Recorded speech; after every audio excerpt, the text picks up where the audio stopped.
জানি না এখন তুমি কার কথা ভাবছো, আর মনে কার ছবি চুপি চুপি আঁকছো।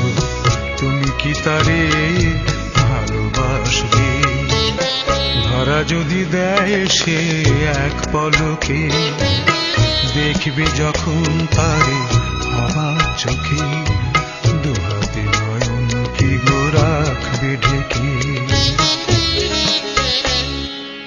আয়নাতে ওই মুখ দেখবে যখন, কপলের কালো তিল পড়বে চোখে, ফুটবে যখন ফুল বকুল শাখে।